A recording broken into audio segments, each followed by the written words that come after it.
Há 55 anos, o Brasil sofreu um golpe militar, mas a ausência de uma verdadeira justiça de transição que investigasse e punisse os crimes da ditadura fez com que muita gente não saiba e outros tantos sabem e defendem a tortura, as mortes, os desaparecimentos que ocorreram durante aquele período terrível da nossa história. Em 21 anos, foram 500 mil cidadãos investigados pelos órgãos de segurança, 200 mil detidos por suspeita de subversão. Em torno de 10 mil pessoas podem ter sido torturadas nos porões do DOI-CODE. E cerca de 40 mil foram vítimas diretas da repressão das mais diversas formas. E o pior, foram 434 mortos e desaparecidos. Até hoje, 70 pessoas não foram encontradas.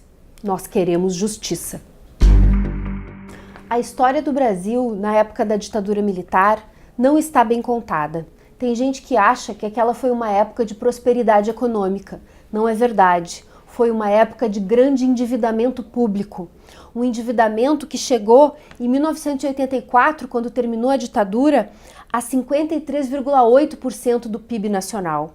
E o pior, esse endividamento não vem em benefício da maioria da população. A desigualdade econômica só aumentou. E os 10% mais ricos, que tinham 38% da renda nacional em 1960, subiram para 51% da renda nacional em 1980. Já os mais pobres, que tinham 17% da renda nacional em 1960, caíram para 12% 20 anos depois. Essa é a realidade da ditadura, endividamento e desigualdade. Vocês sabiam que o ministro da ditadura, Armando Falcão, chegou a dizer que o maior problema do Brasil naquela época era não a subversão, mas a corrupção? Pois é, na época da ditadura tinha corrupção sim. Obras faraônicas sem nenhum controle social, bilhões e bilhões de reais que foram investidos nas ferrovias, como a Ferrovia do Aço, na Transamazônica, em Itaipu, sem nenhum controle social e sem nenhuma fiscalização do Congresso, que estava completamente amordaçado pela ditadura. A corrupção não surgiu com a democracia. O que surgiu com a democracia foi a possibilidade de denunciar, porque na ditadura, quem apontasse o dedo contra o governo podia ser preso e torturado. Nós defendemos a democracia e a luta contra a corrupção. Tem gente que defende a ditadura militar e diz que quer uma escola sem partido.